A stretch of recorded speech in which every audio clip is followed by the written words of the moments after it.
नमस्कार सपना जी, स्वागत नमस् है। नमस्कार नमस्कार अतुल जी, कैसे हैं आप? बढ़िया बढ़िया।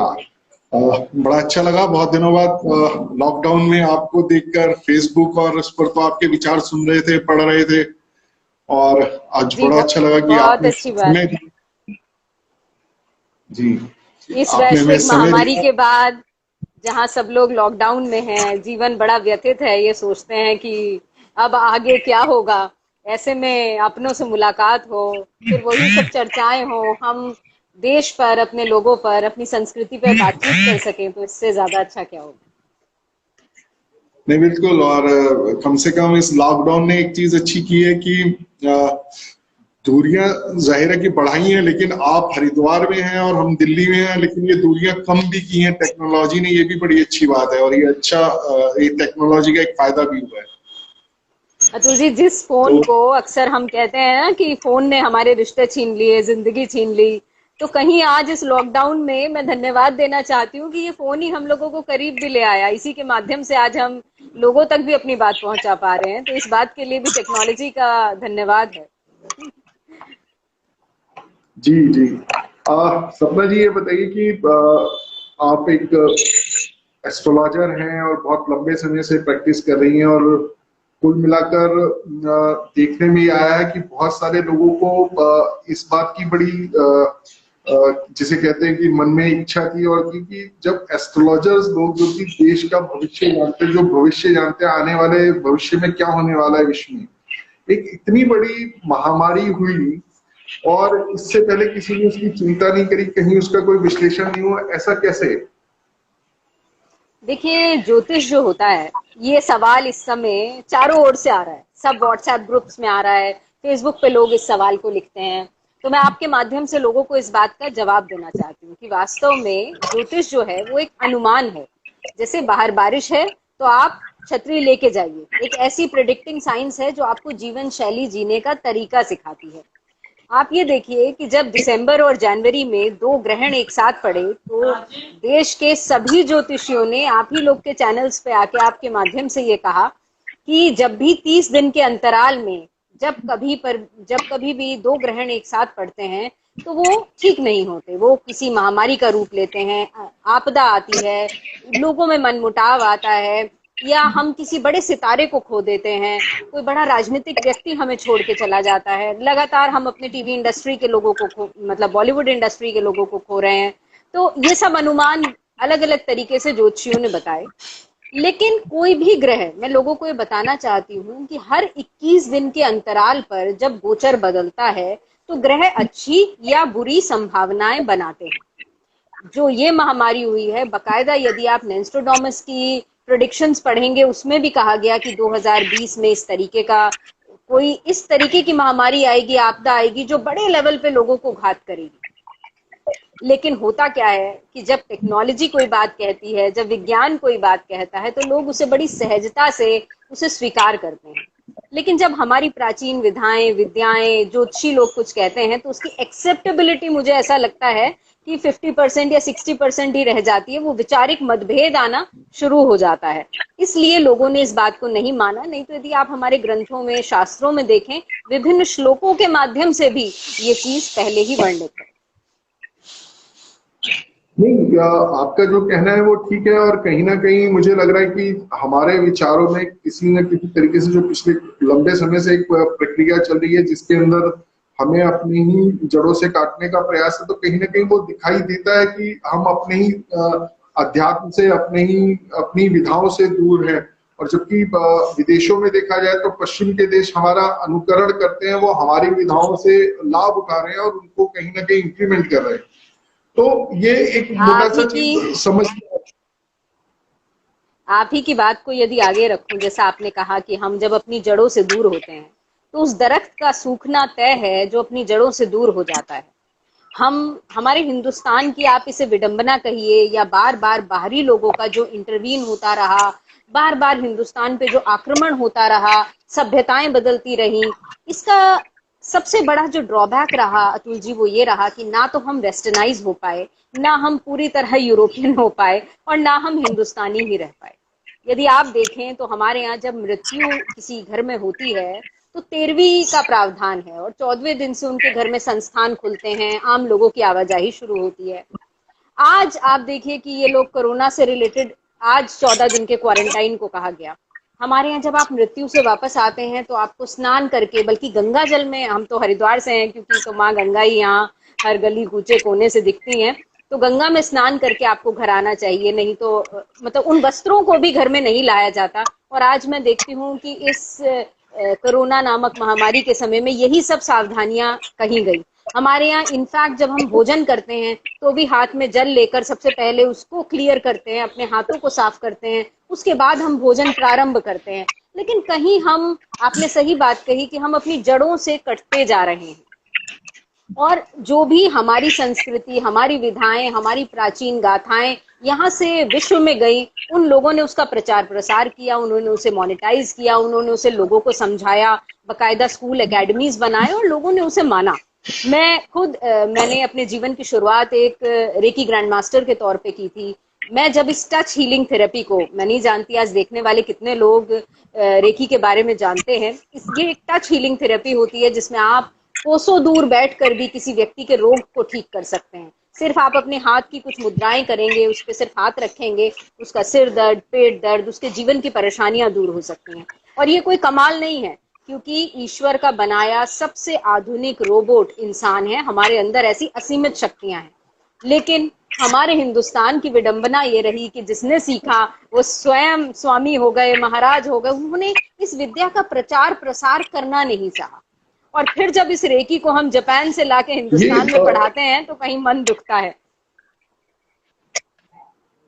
जी सपना जी, एक अभी तो क्या है कि एक जो बिल्कुल ताजा तरीन करंट विषय जो चल रहा है वो कोरोना ही है। लोगों के मन में जितनी भी जिज्ञासाएं हैं वो सिर्फ इसी को लेकर है कि जिस संकट से अभी विश्व जूझ रहा है, हम जूझ रहे हैं, भारत जूझ रहा है, ये आने वाले समय में आपके जो एस्ट्रोलॉजी है इसके हिसाब से आने वाला समय किस प्रकार से इसको देखता है? आप कैसे देखते हैं, इसमें क्या हो सकता है, अब क्या होना है? देखिए अतुल जी, यदि मैं बात करूं, अभी जून के महीने की बात करते हैं सबसे पहले, है ना। ये एक निर्णायक महीना अपने आप में होने वाला है क्योंकि इस मंथ में बहुत सारे एस्ट्रोलॉजिकल चेंजेस हो रहे हैं। फिर से 2 ग्रहण एक साथ पड़ने जा रहे हैं जो कहीं से कहीं तक जितने भी ज्योतिषी हैं वो सब भी यही प्रिडिक्ट कर रहे हैं कि ये अच्छा नहीं है, ये पूरी प्रकृति के नहीं। आप देखिए कि 5 जून को जो है वो चंद्र ग्रहण है और उसके बाद 5 जून के बाद 21 जून को सूर्य ग्रहण है और दोनों ही ग्रहण हिंदुस्तान में देखे जाएंगे। एक खराब चीज ये है, दूसरी जून के महीने में जो बात होने जा रही है, 5 ग्रह जो हैं वो वक्री होंगे, माफी चाहती हूँ, 6 ग्रह वक्री होंगे। सूर्य और चंद्रमा ऐसे ग्रह हैं जो सदैव सीधी गति से चलते हैं।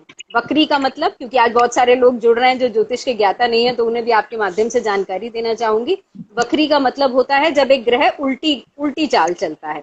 तो सूर्य और चंद्रमा कभी भी उल्टा नहीं चलते, सदैव सीधी गति में चलते हैं। राहु और केतु सदैव उल्टी ही गति में चलते हैं। अब जो बाकी के 4 ग्रह हैं, यानी कि शनि है, उसके अंदर बुध है, उसके अंदर शुक्र है, उसके अंदर और बृहस्पति, इसका मतलब 4 और ये 6 ग्रह जो हैं ये वक्री होने जा रहे हैं, उल्टी गति में चलेंगे जून के महीने में। लेकिन हमेशा ग्रह का उल्टा चलना खराब भी नहीं होता है। ये लोगों में भी एक मिथ है कि अगर ग्रह उल्टा है तो हमेशा उल्टा ही असर ला रहा है। आप देखिए कि जैसे हम बात कर लेते हैं शनिदेव की, क्योंकि आज शनि जयंती भी है, शनिदेव का जन्मदिन है, न्याय के देवता हैं, कर्म के देवता हैं। यदि आप अच्छा कर्म करेंगे तो आपको फल अवश्य देते हैं। तो जब शनि और बृहस्पति 9वें घर में एक साथ आ जाएंगे, यानी कि मकर में एक साथ आ जाएंगे, वो हिंदुस्तान का भाग्य स्थान है। वहां पर उन दोनों का एक साथ आने से कहीं सत्ता के प्रति, सरकार के प्रति लोगों के अंदर एक आक्रोश होगा, एक नेगेटिविटी होगी, क्योंकि बृहस्पति जो हैं वो खुद देवगुरु हैं। तो जो हमारे सनातन धर्मी लोग हैं, जो हमारे ऋषि मनीषी हैं, जो हमारे साधु संत समाज है, वो भी कहीं ना कहीं आक्रोश में होगा। लेकिन शुक्र है, शुक्र भारत की कुंडली में प्रथम भाव में है। शुक्र का रेट्रोगेट होना अपने आप में नई अपॉर्चुनिटीज लेकर आएगा, नई चीजों को बढ़ाएगा। तो ऐसा हमें दिख भी रहा है, नए उद्योग लगेंगे और भारत को वर्ल्ड में एक रिकॉग्नाइजेशन मिलेगा। ये भी साथ साथ इस जून के महीने में होगा। लेकिन अब मुद्दे पर आ जाते हैं कोरोना की। देखिए, ये नो डाउट एक वैश्विक महामारी है और विज्ञान के पास इसका कोई जवाब नहीं। लौटकर लोग कहीं हिंदुस्तान के धर्म, हिंदुस्तान के शास्त्र, हिंदुस्तान के आध्यात्मिकता की ओर ही आएंगे। आपने देखा कि जहां ट्रंप जैसे भी नमस्कार कर रहे हैं, तो कहीं हमें अगर इस कोरोना की कोई औषधि मिलेगी तो वो हमारे संस्कारों में ही मिलेगी, हमारे धर्म में ही मिलेगी। हमें वहां वापसी करनी होगी। कोरोना अभी कम नहीं होगा ज्योतिषीय मत के अनुसार, क्योंकि बुध भी अभी 2 दिन बाद अपना राशि परिवर्तन कर रहे हैं। लगभग 20 सितंबर के बाद से कोरोना में कुछ कमी आनी शुरू होगी। तो इस समय जो ग्रहों की स्थिति है वो बहुत शुभ सूचक नहीं है, बहुत अच्छा नहीं बता रही है। और सिर्फ कोरोना से ही प्रकृति नहीं जूझ रही है, बहुत सारी चीजें, अभी आपने बंगाल में देखा किस तरह से साइक्लोन आया है। और वैसे आपसे एक बात कहूं कि जीवन में जब जब अतुल जी कुछ बहुत बुरा घटता है तो कुछ बहुत अच्छा होने की नींव पड़ रही होती है। यदि आप ये देखेंगे कि कहीं पे ज्वालामुखी फूटता है, वोल्केनो इरप्शन होता है, तो उसके बाद जो वहां की जमीन है वो और भी ज्यादा उपजाऊ हो जाती है। तो शायद पृथ्वी ने ये महामारी हम सबको चेतना चिंतन करने के लिए दी है, और हो सकता है कि इसके बाद एक नई जिंदगी लिखी जाए, आप और हम नए तरीके से सोशल मीडिया पर फिर से आए और लोगों को बताएं कि कोरोना के बाद हमने क्या क्या सीखा। तो ये भी हो सकता है। नहीं, इसमें जो आपने बड़ी अच्छी बात की और जो बड़ी महत्वपूर्ण बात यह है कि देखिए, जितने तमाम टीवी चैनल्स हैं, जितने लीडर्स हैं इस देश के, वो डराने में लगे हुए हैं। लेकिन हाँ, इसका एक सकारात्मक पहलू भी हो सकता है। इसके बारे में मुझे लगता है कि ये बताना बड़ी अच्छी बात है कि समस्या तो है, लेकिन समस्या के साथ जूझना कैसे, समस्या के साथ निपटना कैसे है, ये अपने आप में एक बड़ा महत्वपूर्ण विषय हो जाता है। और आपने सही कहा कि विध्वंस के बाद ही सृजन होता है, तो सृजन की शुरुआत भी यहीं से हो सकती है। तो जो एक पॉजिटिव आप एक देख रही हैं कि आपको लग रहा है कि जैसे आपने कहा कि सभी ग्रह जो जब वक्री चलते हैं, ऐसा नहीं कि सब उल्टा ही चलते हैं, कुछ अच्छी चीजें भी होने वाली होती, कुछ अच्छी चीजें भी हों। मुझे लगता है कि जो हमें देख रहे हैं या जो लोग हैं उनके उनको क्या अपने आप में एक पॉजिटिविटी लानी चाहिए कि ये समय बीतने के बाद कुछ अच्छा हो सकता है। देखिए अतुल जी, एक बात है कि जब खोने को कुछ नहीं होता फिर पाने को जहान होता है ना। तो शायद अब जिंदगी की जो रचना है वो नए तरीके से होगी। निरंतर अपने वीडियोस के माध्यम से, अपने टीवी शोज के माध्यम से लोगों से कहती हूँ, ठीक है कोरोना विश्व में फैला एक बहुत बड़ा वायरस है, हम अभी तक उसका निजात नहीं पा पाए, जल्द से जल्द हमें उसके लिए कोई वैक्सीन ढूंढनी चाहिए, लेकिन अभी ये जाने वाला नहीं है। अब हमें ही इसके साथ रहना सीखना होगा। ये बिल्कुल ऐसे है जैसे एक नॉर्मल इन्फेक्शन होता है। मान लीजिए आज 4 मित्र एक साथ किसी ठंडी जगह पे हिल स्टेशन घूमने जाते हैं, तो सबको जुकाम नहीं हो जाता है, सबको छींक नहीं आने लगती है। जिसका इम्यूनो सिस्टम स्ट्रांग नहीं होता, जिसकी रोग प्रतिरोधक क्षमता स्ट्रांग नहीं होती, उसको वो इन्फेक्शन जल्दी आके चिपक जाता है। ठीक इसी तरह कोरोना है। लगातार हमारे देश का प्रबुद्ध वर्ग, डॉक्टर्स लोगों को ये सलाह दे रहे हैं कि आपको अपने इम्यूनो सिस्टम को बढ़ाना चाहिए। कहीं आपको नहीं लगता कि इस भागती दौड़ती जिंदगी में जो पूजा पाठ अध्यात्म था वो हाय टाटा बाय बाय में सिमट के रह गया, कि हर कोई जल्दबाजी में है। अपनी फिटनेस पे लोगों ने ध्यान देना इतना कम कर दिया क्योंकि जिंदगी की जरूरतें बढ़ती गई, हमारे काम में, हमारे व्यवसाय में कंपटीशन बढ़ता गया, हम अपने रिश्तों से दूर हो गए। अगर फेसबुक ना हो तो आप भी बताइए कि शायद हमें अपने रिश्तेदारों के जन्मदिन कभी याद ना रहे। आज हमें पड़ोसियों के और बहुत दूर के साथियों के भी याद रहते हैं, कारण सिर्फ टेक्नोलॉजी है। तो कहीं हम अपनों से जो दूर हो गए थे, परमात्मा ने रिनोवेशन के लिए सबको बंद किया है अंदर, कि अब घर ही में रहिए। और ये लॉकडाउन ना होता तो आपको भी इस इंस्टाग्राम लाइव की याद नहीं आती। तो अच्छा किया परमात्मा ने थोड़ा लॉकडाउन किया है। नहीं, वो तो ठीक है, लेकिन जैसे कि आपने बताया कि अभी आने वाला समय भी कोई बहुत ज्यादा समस्याओं से परे नहीं है, और ना केवल समस्याएं बढ़ने कोरोना, ही वाली हैं बल्कि।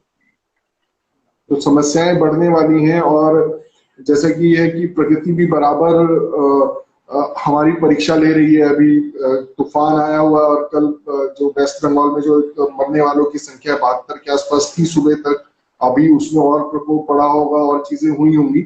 तो कहीं ना कहीं हर तरीके से देखा जाए तो हम हर फ्रंट पे कहीं ना कहीं इस समय जूझ रहे हैं, चाहे वो घरेलू फ्रंट हो जिसमें आपने कहा कि लोगों के मन में रोष बढ़ेगा, अगर देखा जाए तो प्रकृति का प्रकोप, और दूसरा देखा जाए तो हमारे इर्द गिर्द की जो सीमाएं हैं वहां पर भी कोई बहुत ज्यादा जी शांति की बात जी। नहीं है। तो आप ज्योतिषी चक्र से समझ रही है जो आप बताते हैं करके कि ये जो डिफरेंट फ्रंट पर हम लड़ रहे हैं, और दूसरा सबसे बड़ी महत्वपूर्ण चीज एक और है कि जो सरकार इस समय देश में काम कर रही है उसकी टांग खींचना। देखिए, एक चीज होती है कि आप ये समझें कि अपनी लड़ाई हम बाद में लड़ लेंगे, अभी हम देश के लिए एक हो जाए, लेकिन अभी कहीं ऐसा भी नहीं दिख रहा है। तो आप कैसे इस स्थिति को देखते हैं एज ए ज्योतिषाचार्य? देखिए, मैं आपको बताऊं, जैसा मैंने जहां अपनी बात को पहले कहा था कि शनि और बृहस्पति जब रेट्रोगेट होते हैं, उल्टी चाल में चलते हैं, वक्री होते हैं, उससे क्या होता है कि सरकार बहुत सारी नई नीतियां, नई योजनाएं लाती है, जो भी सत्ता में हो, जो भी शासक हो उस समय, लेकिन लोगों में उसकी एक्सेप्टेबिलिटी 100% नहीं होती, उसकी खिलाफत होती है। जब जब दो ग्रहण एक साथ होते हैं, आप ये देखिए कि लोग जो ज्योतिष को नहीं मानते, जो धर्म से बहुत ज्यादा उन्हें लगता है कि नहीं ऐसा कुछ नहीं है, इन गणनाओं में कुछ नहीं है, आप दिसंबर से सीरीज ऑफ इवेंट्स अगर हिंदुस्तान के लिए देखेंगे, क्योंकि हम हिंदुस्तान की बात इसलिए करते हैं, जब कभी कोई उदाहरण देना होता है तो अपनी अपने परिवार अपने घर की बात करते हैं, और अपने देश में है तो अपने देश की बात करते हैं। तो यदि आप हिंदुस्तान के इवेंट्स को देखेंगे तो हमने बहुत कुछ निरंतर हम खो रहे हैं। लोगों में आप ये देखिए कि वो एक्सेप्ट करने के लिए तैयार नहीं है कि क्या योजना है, क्या दिखाया जा रहा है, क्या समझाया जा रहा है, जबकि ऐसा पहले नहीं था। तो जब ग्रह बदलता है तो वो विभिन्न तरीके की परिस्थितियां, परेशानियां ले करके आता है। और जहां तक आपने बॉर्डर की सीमाओं की बात करी, ये समय अभी बहुत ज्यादा सितंबर तक खराब रहने वाला है, क्योंकि बृहस्पति और शनि दोनों उल्टी चाल चलेंगे। हमारे देश की सुरक्षा के लिए ठीक नहीं है। हमारे देश के भाग्य स्थान पर बैठने का मतलब है, बृहस्पति जहां बैठते हैं उस जगह का विनाश करते हैं, शनि जहां पर बैठते हैं उस जगह को अच्छा करते हैं।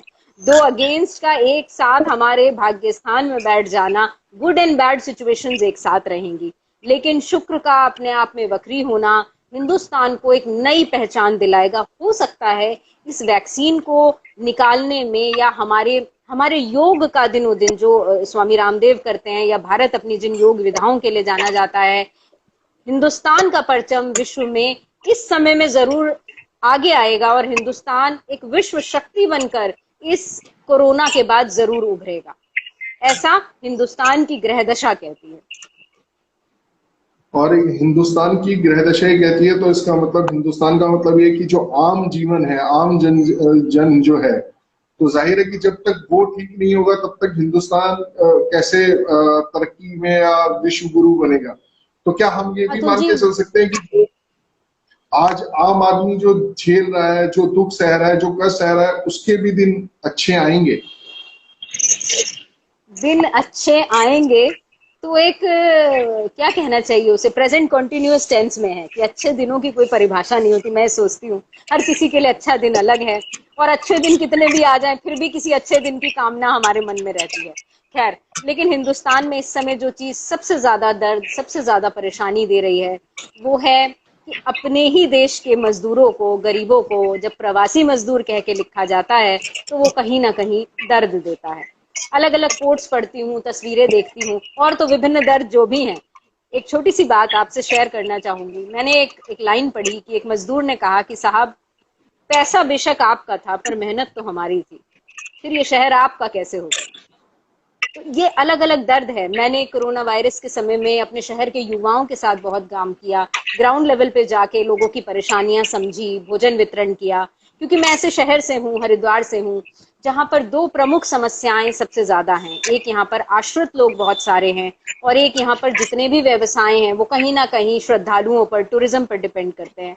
तो जब मैं उन लोगों के पास गाँव में मदद पहुंचाने पहुंची, इतनी तरीके की बातें अतुल जी सामने आई कि लगा कि जिंदगी में शायद हम अपने देश को कुछ दे ही नहीं पाए। एक व्यक्ति ने मुझसे कहा कि मैडम जी, जो अमीर वर्ग है, जो उच्च वर्ग है, वो हमेशा गरीबों से घृणा करता है, उन्हें कहीं अपने से नीचा मानता है, लेकिन मैडम जी ये बीमारी लाए तो बड़े लोग थे विदेशों से, और इसे झेलना हम गरीबों को पड़ा। इस बात ने मतलब मुझे कहीं अंदर तक इतना आहत किया तो ये जरूर हमारे देश में इस समय कोरोना की वजह से एक समस्या चल रही है जिसे हमें मेंटेन करना चाहिए। लेकिन भारत की विडंबना ये है कि यहाँ पर एक बड़ा वर्ग गांवों में बसता है, एक बड़ा वर्ग बिलो पुवर्टी लाइन है, इलिटरेसी रेट हमारे यहाँ बहुत ज्यादा है। तो जब तक लोगों में चेतना नहीं जागेगी, जब तक लोग ये समझेंगे नहीं कि डिसिप्लिन में आने में समय लगता है। एक माँ 1 साल के बच्चे को सारा अनुशासन एक ही साल में सिखा दे तो सीख ही नहीं सकता है, पूरी जिंदगी में अनुशासन सीखा जाता है। तो कोई भी सरकार 1 साल में, 2 साल में, 5 साल में उस अनुशासन को नहीं सिखा सकती। समय लगेगा, जनसंख्या इतनी है, और कोरोना शायद सबक देने के लिए ही आया। नहीं, पर जैसे एक चीज मेरा मानना है, देखिए हर तस्वीर के दो रुख होते हैं, दो पहलू होते हैं। और जी अगर हम इस विषय में चर्चा करें तो शायद लोगों को बड़ी ये शिकायत होगी कि ये बीमारी इस देश में बड़े लोग लेकर आए। लेकिन कहीं ना कहीं बीमारी बड़े लोग जो लेकर आए वो जहां पर उन्होंने रखी, उससे बीमारी को नीचे आने के लिए भी बहुत सारे करियर्स चाहिए थे, तो वो मिले, हमारे बीच में से मिले। एक बात। दूसरा, कहीं ना कहीं मुझे एक चीज लगती है, समाज ने बड़ा सकारात्मक इस पर रवैया अपनाया। यदि आप भी अपने घरों से निकलकर लोगों की चिंता करने के लिए बाहर गए, तो आप लोग भी कोई मजदूर वर्ग के लोग नहीं है, आप उनके लिए बड़े ही वर्ग में आप लोग आते हैं। जो लोग आपके साथ हरिद्वार में निकले, और मैं अपने यहाँ भी देखता हूँ, दिल्ली में तमाम संस्थाएं हैं, तमाम ऐसे लोग हैं जो चाहते तो अपने एसी कमरों में बंद होकर रह सकते थे, उनके पास पूरे साधन थे, संसाधन थे, वो अपना जीवन बिता सकते थे। लेकिन उन्होंने ये तय किया कि जिनको जरूरत है, ये नहीं कह रहा कि हर एक के लिए ये सब वो ही पाया होगा, लोगों को फिर भी शिकवा शिकायत रहती है, घर परिवार में भी रहती है। जब माँ बाप इतना करते हैं, जो जन्म देते हैं, जो पूरे ध्यान रखते हैं, उनके साथ भी हमारे शिकवा शिकायत रहती है। तो फिर यहाँ तो जो करने वाले हैं और जो करवाने वाले हैं, उनका तो आपस में कोई खून का संबंध भी नहीं है। मेरा मानना ये कि नकारात्मक पहलू जो है, हो सकता है जो आप बता रही है ग्रह दशा ऐसी है, तो इसमें कोई बहुत ज्यादा कहने की बात नहीं। लेकिन मुझे लगता है कि इस पूरे प्रकरण में इतनी पॉजिटिव स्टोरीज हैं, इतने लोग हैं जिन्होंने लोगों के लिए कहा, चाहे अगर फेसबुक पे एक लाइन भी लिखी, वो भी उसका दर्द था।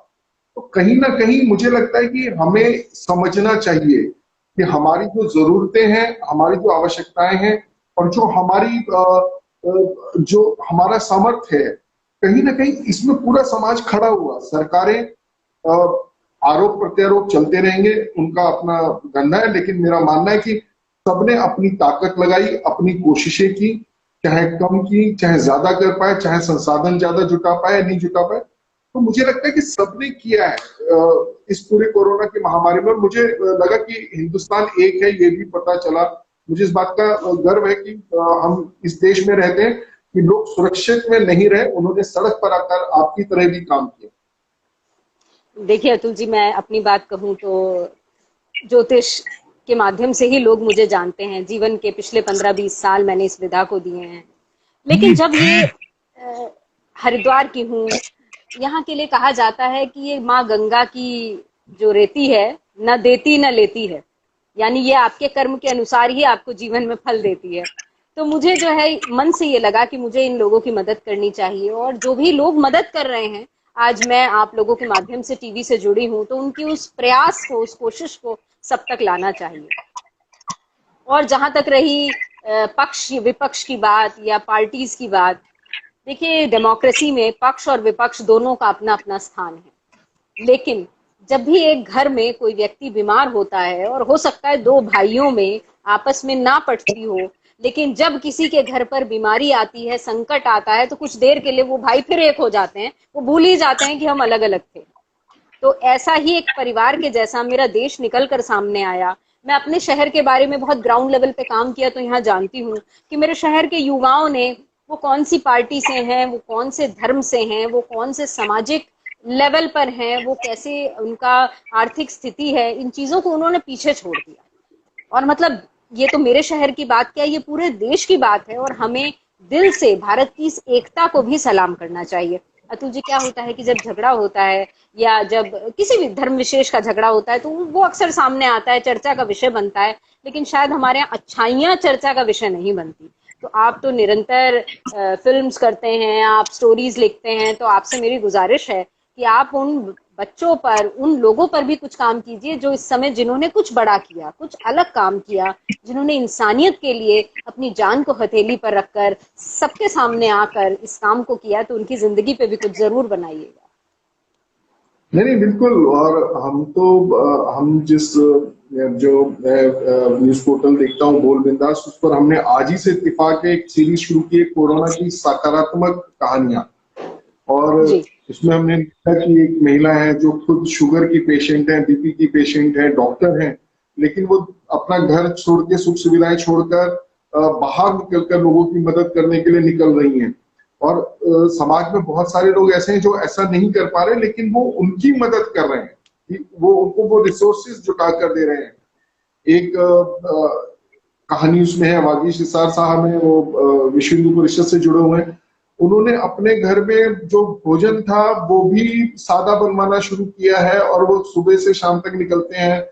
60+ की उनकी एज है। कायदे से देखा जाए तो सरकार कहती है कि 60 से ऊपर, 60-65 से ऊपर के लोग नीचे बाहर ना निकले, लेकिन वो निरंतर निकल कर पीपीई किट्स बांटना है, फूड पैकेट्स बांटने हैं, उसके लिए कर रहे हैं।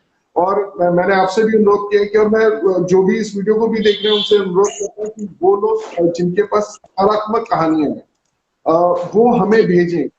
लोगों को जब तक हम प्रोत्साहित नहीं करेंगे तो जो टेलीविजन हमें दिखा रहा है नकारात्मक कहानियां, और लग रहा है हर जगह दुख है, कष्ट है, झगड़ा ही हुई है, तो वो कहीं ना कहीं आपको अपने आप डिप्रेशन में लेकर जाते हैं। आपको आपकी जो लड़ने की ताकत, जो जिस इम्यून सिस्टम की आप बात कर रही हैं, वो शारीरिक भी है, मानसिक भी है, वो मजबूती दोनों तरीके से नहीं होगी।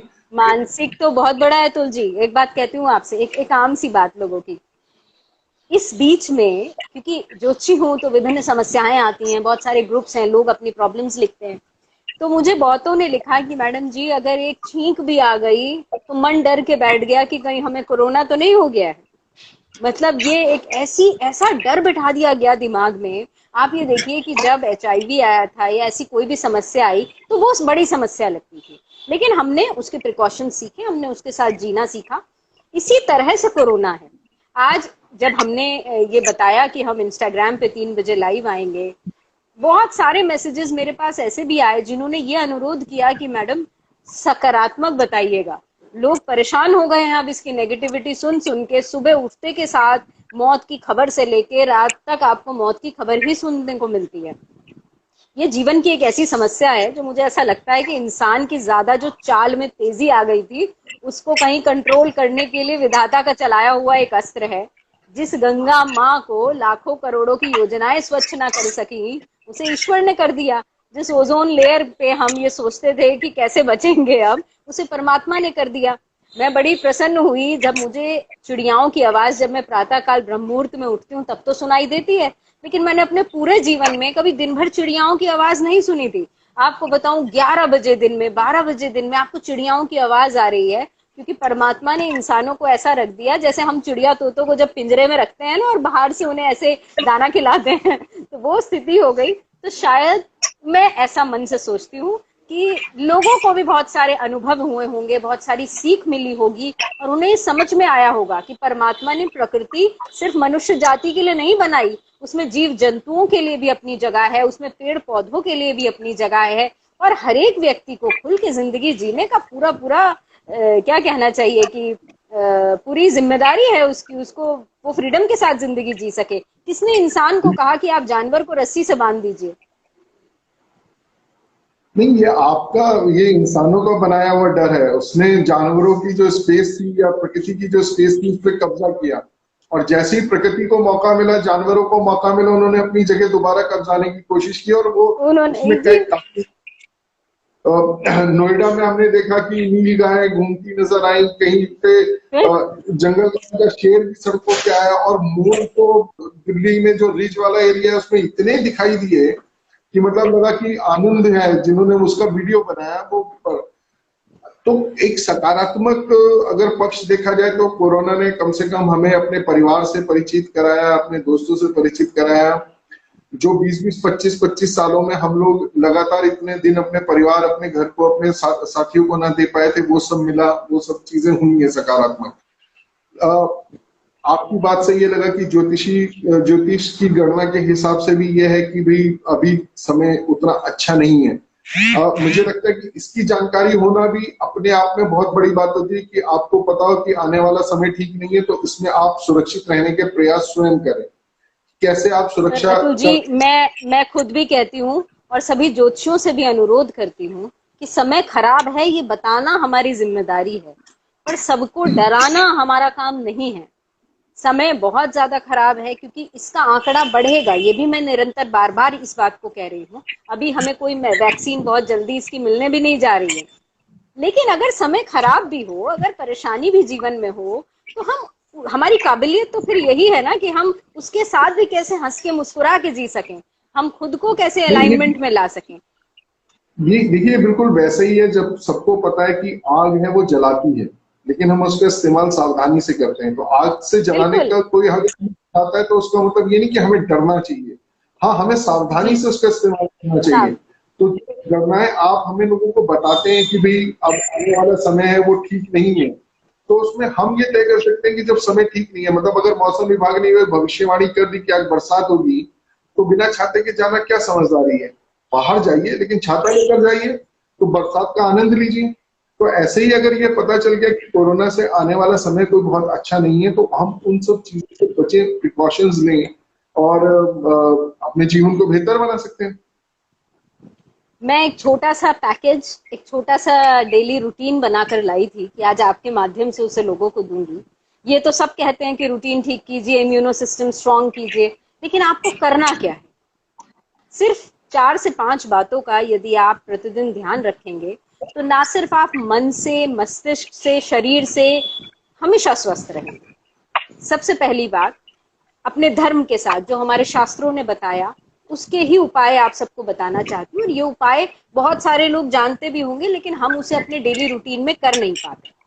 हमारी समस्या ये है कि यदि कोई हमें ये कहता कि हिमालय से लाके आप जड़ी बूटी ये वाली ले आइए और ये ले आइए और ये ले आइए, तो हम कभी ना लाते। लेकिन बाबा रामदेव जी ने हमें दवा बना कर दे दी, तो हम सब खरीद के ले आए और हमने उसका इस्तेमाल कर लिया।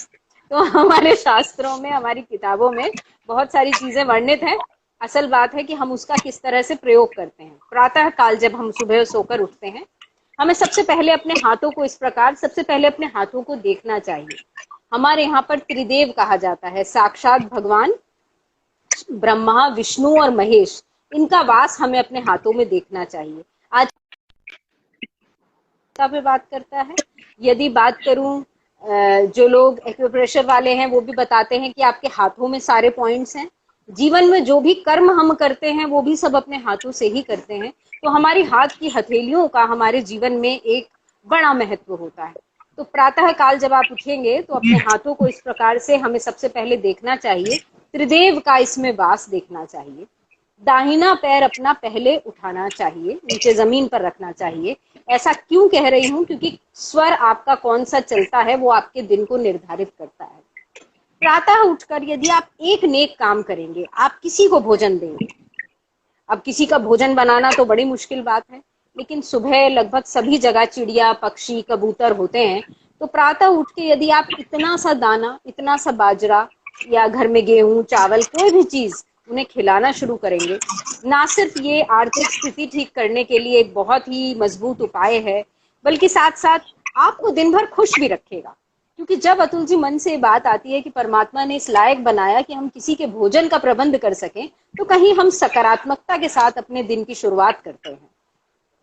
हमें 24 घंटों में से लगातार अपने टीवी के माध्यम से कहती हूँ, हमें 2 घंटे क्वालिटी आवर्स जरूर रखने चाहिए। 1 घंटा क्वालिटी आवर जिसमें हम अपनी पसंद का काम करें। पसंद सबकी अलग है, किसी को सो के आनंद मिलता है, किसी को मेकअप करके मिलता है, किसी को दोस्तों से चैटिंग करके मिलता है। तो 1 घंटा जिंदगी का अपने लिए जरूर रखिएगा। 1 घंटा जिंदगी का अपने परिवार, अपने रिश्तों के लिए जरूर रखिएगा, अपने सगे संबंधियों के साथ। लेकिन ये नहीं कि बैठे तो एक ही कमरे में पर सब अपना अपना मोबाइल लेके बैठे, नहीं। क्योंकि आप ही के संस्कार आपके बच्चों में आएंगे, आप ही के बड़ों का जो एक्सपीरियंस है वो कहीं आपके जीवन के लिए जीवन का आधार बनेगा। और जब हम जीवन में ये सब अपनाएंगे ना, तो फिर प्रकृति को शायद आगे आके हमें लॉकडाउन करने की जरूरत नहीं पड़ेगी। पड़ी इसलिए क्योंकि हमने सिस्टम कहीं जो है वो बिगाड़ दिया। तो मैंने कहा प्रतिदिन किसी के भोजन का प्रबंध कीजिएगा, साथ साथ दान पुण्य को अपने जीवन में शामिल करना चाहिए। देखिए, इस ब्रह्मांड में एनर्जी का एक सिस्टम है। आप सांसें भी देखिए तो जितनी श्वास आप लेते हैं उतनी ही श्वास आपको छोड़नी होती है। जो भोजन आप कर रहे हैं वो भोजन बाहर आपको करना होता है, जो जल आप पी रहे हैं वो जल भी बाहर जा रहा है। तो दैट मीन्स इस यूनिवर्स में एक सिस्टम है जिसे हमें आदान प्रदान का, जिसे हमें बनाना चाहिए। हम किसी को झुक के नमस्कार करते हैं तो सामने वाला भी हमें झुक के नमस्कार करता है। हम गुस्से से देखते हैं तो सामने वाला भी गुस्से से देखता है। तो इसी तरीके से जब आप प्रकृति में अपने पर आश्रित लोगों को कुछ देना शुरू करेंगे, दान शुरू करेंगे, तो फिर प्रकृति भी कई हाथों से आपको देना शुरू करेगी। अगली चीज, अपनी स्वच्छता पर। अपनी स्वच्छता से मेरा मतलब ये नहीं है कि सिर्फ आप प्रतिदिन नहा लिए और आपने कपड़े अच्छे वेल ड्रेस्ड हो गए, ऐसा नहीं है। स्वच्छता फिर विचारों की भी हो। स्वच्छता ऐसी हो कि जिसमें किसी के लिए गंदगी ना हो। एक पॉजिटिव ख्याल, हम दूसरों को कहते हैं यदि हम सकारात्मक रह सकें, जो हम देंगे वही मिलेगा। तो आप यदि दूसरे को सकारात्मक बनाना चाहते हैं, दूसरे से मोहब्बत चाहते हैं, तो फिर वो देना सीखिए। दूसरे से दोस्ती चाहते हैं तो फिर वो देना सीखिए, और यदि दुश्मनी चाहते हैं तो फिर वो भी देना सीखिए। तो खैर, तो हमें इस आदान प्रदान को बनाना है। हमारे आसपास जो भी जीव जंतु हैं, जो प्रकृति मतलब जो पेड़ पौधे हैं, अपनी जरूरतों के लिए हम उन्हें ना काटें। उनकी भी एक जिंदगी है। लगातार इंसान घर कूचे बनाता गया और कहीं ये प्रकृति वीरान होती गई। ऐसा नहीं लगता कि जो माँ जैसे सजी सजी सी हर एक को अच्छी लगती है, सूनी और वीरान सी माँ किसी को अच्छी नहीं लगती। तो जब इस धरती की सुंदरता को आप काट देंगे तो फिर धरती भी उसी वीरान माँ की तरह से लगती है। तो खैर, इन सब छोटी छोटी बातों का यदि हम ध्यान देंगे, अपने धर्म को, अपने सनातन धर्म को मानेंगे, तो हमें शायद कोई वायरस, कोई बीमारी, कोई इन्फेक्शन, कोई मानसिक रोग उस व्यक्ति को हिला नहीं सकता जो व्यक्ति प्रतिदिन प्रभु का चिंतन मनन करता है, जो सकारात्मक तरीके से जीवन को जीता है। समस्या उस पार रही। यदि आपका कॉन्फिडेंस लेवल मजबूत है तो समस्या में दम नहीं है। जी बिल्कुल बढ़िया। मुझे लगता है कि बहुत ही सकारात्मक मोड़ पर अभी हमारी चर्चा है, और मुझे लगता है कि जब हम बहुत अच्छी बातें और बहुत अच्छे मोड़ पर हों तो अगली मुलाकात के लिए कुछ छोड़ देना चाहिए। तो मुझे लगता है कि जिन लोगों ने हमारे साथ जुड़े हैं, जिन लोगों ने इसको देखा है, और कहीं ना कहीं मुझे लगता है कि एक सकारात्मक सोच ही आपकी सभी समस्याओं का समाधान है। जीवन में बहुत सारी चीजें चलती रहती हैं अपने आस पड़ोस, लेकिन हम लोग कई बार उसमें से भी रास्ता निकालते हैं। तो अपने मन को मजबूत करना है, अपने तन को मजबूत करना है, और इसके लिए एक सकारात्मक सोच रखनी है। समय बुरा है, लेकिन अच्छा है कि हमें पता है कि समय बुरा है। तो समय बुरा है, तो जब हमें पता है तो हम सावधानी बरतें, जो मुझे आपकी बात से समझ में आया। और मैं आपका आभार प्रकट करता हूँ सपना जी, आपने हमें समय दिया, और इस बात का एक आश्वासन लेना चाहता हूँ कि जल्द ही हम दोबारा मिलें और कुछ नई बातों पे चर्चा करें तो अच्छा लगेगा। बिल्कुल, मैं तो आपका धन्यवाद देना चाहती हूँ, क्योंकि बहुत सारी चीजें ऐसी हैं, बातें ऐसी हैं जो वास्तव में आज अगर लोग हमें सुनते हैं, लोग हमसे जानना चाहते हैं, तो हमें लोगों तक पहुंचानी चाहिए। और जल्द हम फिर से मिलेंगे। आज इंस्टाग्राम पे मुलाकात करी है, कल फेसबुक पे करेंगे, और ऐसे जितने भी सोशल मीडिया प्लेटफॉर्म्स हैं जहां तक हम लोगों तक अपनी बात, अपनी सकारात्मकता को पहुंचा सकें, और किसी एक का जीवन भी यदि मेरी बातों से परिवर्तित हो सके, किसी एक के चेहरे पर भी मुस्कुराहट आ सके, तो फिर मुझे लगेगा कि आपका और हमारा ये प्रयास सफल है। जी बिल्कुल, बहुत बहुत धन्यवाद सपना जी, धन्यवाद। जी, सभी साथियों को नमस्कार। जुड़ने के लिए भी धन्यवाद।